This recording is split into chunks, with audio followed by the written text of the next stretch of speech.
Good morning, everyone. Happy Valentine's Day. I hope you're all doing well so far today. Thank you for sharing some time with me. I've been wanting to do this video forever, and I thought Valentine's Day would be the perfect time to share. This story is a love story that began in 1932 and lasted until my mother and father-in-law passed away. In 1932, my father-in-law was on his way back to Austria with his dad to visit relatives. His mom had passed away. They immigrated here to the United States when my father-in-law was 14. On the same ship was my mother-in-law, who was on her way back to Denmark to visit family and friends. She wasn't born in Denmark. She was actually born here in the United States, but her parents were from Denmark. And she was traveling alone. She had just graduated high school. So they were both 17. Anyway, they met on the ship. They fell in love. This was the first picture taken of them, and it was taken by my father-in-law's father with this camera. So my mother-in-law got off the ship in Paris because she was getting on another ship to go to Denmark. My father-in-law continued on to Austria, and they spent the summer both in Austria and in Denmark, writing letters back and forth to each other. When they returned to the United States, my mother-in-law went to Baylor College to become a teacher. My father-in-law went to Armor Tech, which is now the Chicago Institute of Technology. He graduated and was an engineer. My mother-in-law graduated and she was a teacher. For all of those years, from 1932 to 1936, they wrote love letters, and I have all of them. There's 131. Love letters, cards, postcards, you name it. In 1936, they married, and here is a small picture of their wedding. I have a larger one on my wall. I also have a larger one of this on my wall in my living room. But I keep this one in the box. She called this the Wally box, and it was a box that my father-in-law, oh, I never saw that. Never give up. Anyway, this was the box that she kept it in, and it says Wally box. And unbeknownst to her, my father-in-law was keeping all his love letters that she sent him. And at that time, it was called Armor Tech. It's in pretty bad shape, but the letters are all in perfect shape. So I spent a lot of time putting them in chronological order by date. And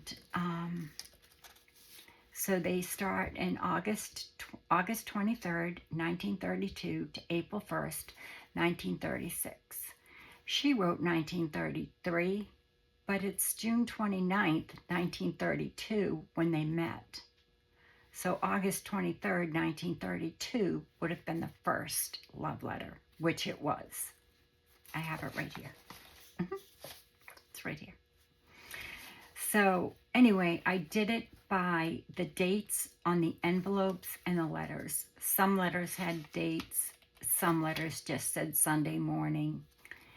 Anyway, I have them all, and they are absolutely beautiful. I have postcards that they sent, Christmas. This was something from a newspaper that my father-in-law had drawn on. It said Old Man and the Moon and birds. He wrote me, you, and it's the ship. It's like when they met, you know. And he wrote water here. And it's like they're on the deck of the ship. I thought that was so fun. And so yeah, this one was when she was in Denmark. So he sent her that in Denmark. And it goes on.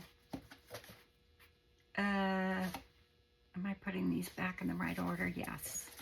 Yep. So anyway, all the letters, all the cards, everything, even the envelopes are still in great condition, considering they're almost 100 years old. My mother and father-in-law were married, 71 years before my mother-in-law passed away. And my father-in-law passed away 4 years after she did. And they had 3 children. 2 are still living, my husband and his older sister, who is in her 80s. My husband is in his 70s. This was from a flowers that he sent her. Special delivery, Happy Easter. Are these not just beautiful? Sending a picture of your bouquet, Wally. Oh, it's so fun. And you know, in the box were all dried flowers that she had saved with the ribbons still around them, but they were all crumbled, unfortunately. But she gifted these to me right after John and I got married. She asked me if I wanted them because she didn't really need them anymore. This one didn't have an envelope, but look at it. It's just gorgeous. Look at that writing. He writes, on Monday morning, when you wrote the last lines of your letter, you must have been in a very pensive mood. Cheer up. Life is so short. Anyway, so why be so sad? Of course, sometimes it does one good. I get that way too, especially when I'm by my lonesome. And it goes on, and he writes down here, and then you turn it over, and, well, actually it says, sweet morning. Please, madame, go easy. Blah, blah, blah. Tuesday, August 23rd, 1932. So it actually starts here, ends here, then it starts. And then he writes here, always Wally, and then he writes here. It's just beautiful. It's beautiful. And it's just a wonderful love story. You know, this is a telegram. Let's see, what else? Special delivery email. 16 cents. This is when she was at Baylor. And then there's a bunch of letters in here from her as well to him, which are kind of funny. She's like, are you going to marry me or not? They actually, my father-in-law did not, he wrote a letter to her parents asking for her hand in marriage. The letter is beautifully written, and it starts off really funny. I wish I knew exactly which one it was. But here's some more telegrams. 1933, no, 34, 35. I won't open them. 35. Western Union. But aren't they beautiful? They're just gorgeous. And I have scanned a lot of them and used them. This was the scarf that she had on. And she doesn't have it on in the picture, but she gave it to him, and he kept it all those years. She had it on one time on the ship. She was beautiful. Oh my gosh, she was so beautiful inside and out. My father-in-law sang in the choir. in the same choir at the same church for 51 years. And my mother-in-law was a Sunday school teacher at the same church, second grade, for just about the same amount of time. 1935, holiday greetings. And anyway, it goes to 1936, just before they got married. This was one of the ribbons that was around the roses. And one of the cards that came with the flowers. I have all the ribbons, all the cards that came with them. But another thing I wanted to share with you is the Valentine card that he made her that she ended up asking him to frame. I wanted to show you because, well, it's Valentine's Day, number one. And number two, nothing is new, really. You see this background right here? It's wallpaper. And then this, all right here, I don't know if you can see the background, was out of one of his engineering books. And then this is a die cut, obviously, probably, you know, maybe German, I'm not sure.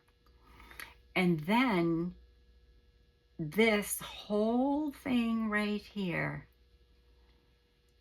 was not a punch or a die cut. He did that. And then it says, "Just because I love you," and it's so faded that I can't hardly read it, but it starts with "sweetheart." I can't read it. Anyway, she asked him to frame it, and he did, and it's in its original frame, and I keep it on a shelf in my living room. But he sent her this in 1933. And, yeah, so nothing's really new. It's amazing. So I'm so pleased to have it. And I know yes, this is my beautiful tapestry from my friend Pam. I think I'll use it as my backdrop from now on. No, I can't. It's for my love journal. It's for my, eventually I'll be making a journal like she did with what's the name of it? Tattletales of Cupid. So anyway, I just wanted to share my beautiful love letters. It kind of reminds me of Angie.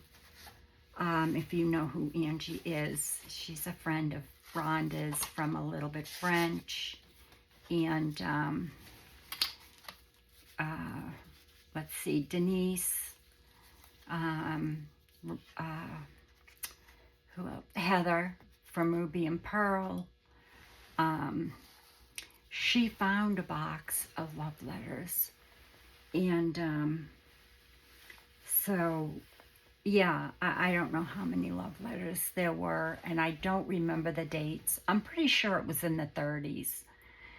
But anyway, I just wanted to share that with you. And I hope that you enjoyed that.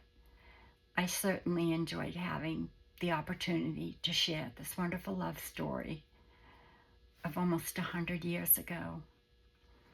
So anyway, I hope you all have a beautiful, beautiful Valentine's Day. And